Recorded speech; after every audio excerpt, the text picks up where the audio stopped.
कहानी सुन लो बच्चों, एक कहानी पंचतंत्र से चुन के लाए है अनूप की बानी। हो है अनूप की बानी।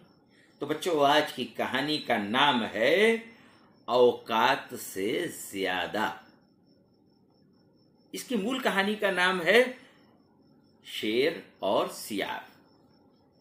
बच्चों, एक जंगल में एक शेर रहता था, बब्बर शेर, खूब खूंखार, बड़ा सा, है ना। जंगल का राजा तो होता ही है शेर। तो शेर था और वो जंगल के जानवरों का शिकार करता था, शिकार करके उन्हें खाता था, उसका पेट भरता था, यही उसका काम था, आराम करता था। बाकी एक दिन की बात है, एक सियार शेर के सामने पड़ गया। अब सियार ने सोचा कि अब तो शेर मुझे खा ही जाएगा। तो उसने एक बुद्धि लगाई कि क्यों ना शेर से अपनी जान बचा ली जाए। तो उसने किया क्या कि तुरंत शेर के पैरों पर लौट गया। उसने कहा, महाराज आप मुझे खा लीजिएगा, कोई बात नहीं है, मैं तो आपकी प्रजा हूं, लेकिन अगर आप मुझे छोड़ दीजिएगा तो मैं आपकी जिंदगी भर सेवा करूंगा, आपका सेवक बनकर, आपका अनुचर बनकर रहूंगा। आपके शिकार में से जो भी थोड़ा बहुत बचेगा उसे मैं खाकर अपना पेट भर लूंगा। शेर ने सोचा कि आज तक किसी जानवर ने ऐसे मुझसे नहीं कहा है, तो उसे दया आ गई। चलो ठीक है, ये पैर पड़ रहा है तो इसकी जान को छोड़ देते हैं, और फिर मेरे शिकार में से तो अक्सर बच ही जाता है, तो इसे दे दिया करूंगा, अपना क्या जाता है, एक मुफ्त का नौकर मिल रहा है मुझे तो। बस फिर क्या था, अब शेर और सियार की दोस्ती हो गई। शेर और सियार दोनों साथ साथ हमेशा उठने बैठने लगे और धीरे धीरे करके उनके अंदर बहुत मित्रता हो गई।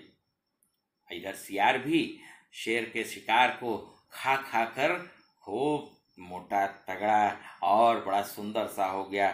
धीरे धीरे उसके मन में अपनी ताकत के प्रति घमंड भी आ गया, क्योंकि शेर तो खूब ताजा ताजा मांस खाता था और उसके बाद उसे मिलता था, तो उसे ताकत भी आ गई थी, उसमें घमंड आ गया था। एक दिन उसने शेर से कहा कि मैं अब आप जैसा बलशाली हो गया हूं। शेर ने सोचा कि अच्छा चलो, मित्र है, कुछ भी कह रहा है कहने दो इसे।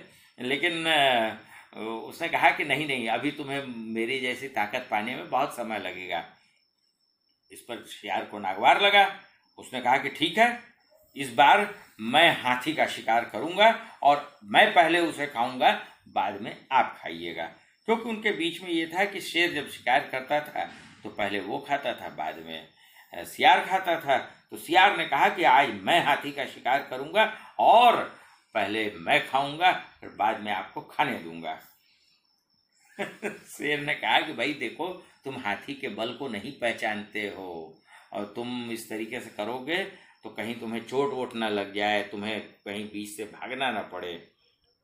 सियार ने कहा कि नहीं, आज मैं आपको अपनी शक्ति दिखाऊंगा।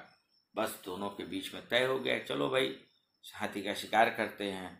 तो जंगल में हाथी जा रहा था और सियार ने देखा उसे, तो देखकर वो उसके पास गया, एक पेड़ पर चढ़ गया। पेड़ पर चढ़कर वो उसके ऊपर बहुत तेजी से कूदा। हाथी ने उसे झटक दिया, अपने शरीर पर से झटक दिया। लेकिन हाथी को तो समझ में आ गया था कि ये मुझे नुकसान पहुंचाने आया है। बस फिर क्या था, हाथी ने उसे एक बार जोर से सूंड से उठाकर पटका और उसके ऊपर अपना पैर रख दिया। अब हाथी का पैर सियार के ऊपर पड़ गया तो फिर तो सियार खत्म हो गया, सियार मर गया। तो बच्चों, अपनी औकात से ज्यादा सियार ने अपनी हैसियत समझ ली थी। हर आदमी को अपने मीन्स में रहना चाहिए, अपनी शक्ति का अंदाज उसको होना चाहिए और अपने सच्चे दोस्त की सलाह पर अमल करना चाहिए। शेर उसका सच्चा दोस्त था, उसने उसे मना किया था, लेकिन वो नहीं माना था। अंत में उसका परिणाम उसको अपनी जान गंवा के करना पड़ा। बच्चों, ये कहानी बहुत आपके जिंदगी में काम आ सकती है। अपने सच्चे दोस्त की बात मानने से आपका भी लाभ हो सकता है। आज की कहानी बस इतनी सी। फिर मिलते हैं, है ना। नमस्ते।